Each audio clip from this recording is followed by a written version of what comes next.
हर महीने फ्रीलांसिंग से मैं लगभग 70,000 कमा लेता हूं। तो उनमें से 80% यानी कि 56,000 रोजमर्रा की चीजों पर खर्च कर लेता हूं और बाकी का 20% यानी कि 14,000 इंडेक्स फंड में इन्वेस्ट कर देता हूं।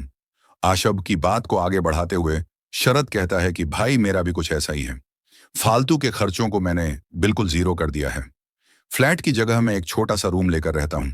कार मैंने खरीदी नहीं, ज्यादातर मेट्रो से आना जाना प्रेफर करता हूँ। जब जरूरत महसूस होती है तो कैब बुक कर लेता हूँ और ईएमआई के चक्कर से मैंने खुद को दूर ही रखा है। यही वजह है कि मैं कंपाउंडिंग के 8-4-3 रूल को फॉलो करते हुए हर महीने 30,000 रुपये इन्वेस्ट कर देता हूँ। आशब और शरद की बातें सुनकर कार्तिक चौंक गया। वह बोला, क्या तुम लोग अभी से बूढ़े लोगों जैसी बातें करने लगे हो? अभी तो हम जवान हैं। ये टाइम होता है एंजॉय करने का, ऐश करने का। कहाँ तुम अभी से इन्वेस्टमेंट और सेविंग्स के चक्कर में फंस रहे हो? और भाई शरद, तू क्या ये फालतू कंपाउंडिंग जैसे ममेलों में इतना पैसा डाल रहा है? ये सब स्कूल बुक्स और कहानियों में ही अच्छा लगता है। असलियत में इनसे कोई अमीर नहीं होता। ये सब कैलकुलेशन में ही मैजिक दिखा पाती है। असलियत में तो यह लोगों का पैसा डूबता ही है। बस कार्तिक को बीच में ही टोक हुए आर्शवब बोला, भाई ऐसा बिल्कुल भी नहीं है। शरद जो कर रहा है बिल्कुल ठीक कर रहा है। कंपाउंडिंग की पावर अभी तूने देखी नहीं है, इसलिए तू ऐसी बात कर रहा है। दुनिया के बड़े से बड़े इन्वेस्टर्स आज इसलिए अमीर हैं क्योंकि उन्होंने कंपाउंडिंग की प्रोसेस पर विश्वास रखा और अपने पैसे को अच्छी जगह पर इन्वेस्ट किया। कुछ सालों बाद तो खुद देखना कि शरद फाइनेंशियल फ्री लगता है। ये सब फिल्मी बातें हैं। भाई रिटायरमेंट होता है 60 की उम्र पर, ना कि जवानी में। खैर, जो तुम्हें ठीक लग रहा है करते रहो। इस तरह तीनों दोस्तों की मुलाकात समाप्त हुई और तीनों फिर से अपने अपने काम में लग गए। तीनों अपनी लाइफ में इतने बिजी हो गए कि देखते ही देखते 7 साल निकल गए। यहां तक आते आते तीनों की एज 30 साल हो चुकी है। 7 साल बाद जब तीनों दोस्तों को एक दूसरे की याद आई तो उन्होंने फिर से मिलने का प्लान बनाया। तीनों फिर से रेस्टोरेंट में डिनर के लिए इकट्ठे हुए। एक बार फिर डाइनिंग टेबल पर इन्वेस्टमेंट की बात शुरू हो गई।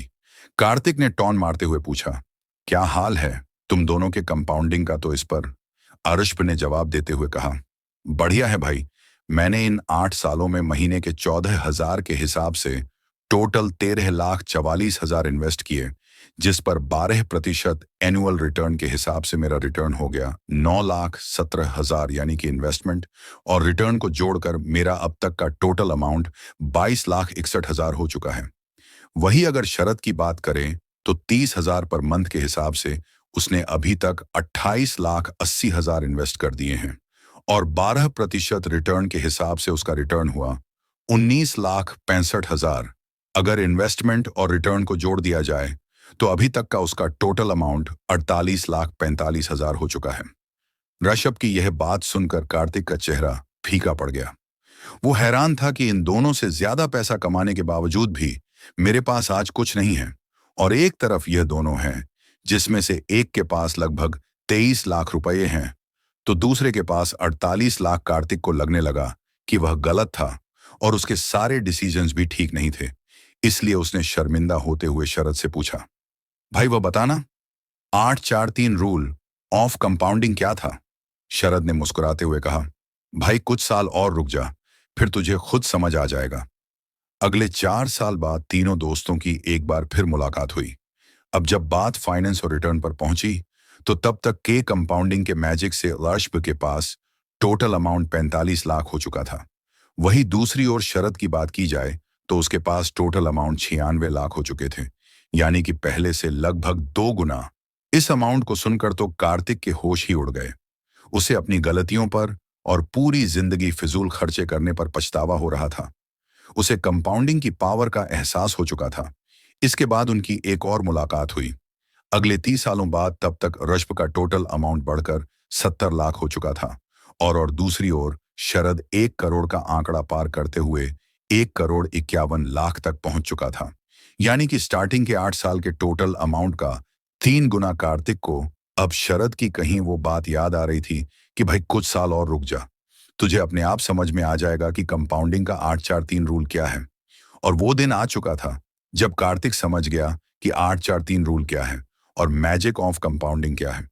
वो समझ गया कि पहले 50 लाख कमाने में शरद को 8 साल लगे, वही दूसरे 50 लाख उसने पावर ऑफ कंपाउंडिंग से अगले 4 साल में ही कमा लिए और तीसरे 50 लाख कमाने में तो उसे मात्र 3 साल ही लगे। यही है कंपाउंडिंग का असली पावर, जितना ज्यादा टाइम उतना ही ज्यादा रिटर्न।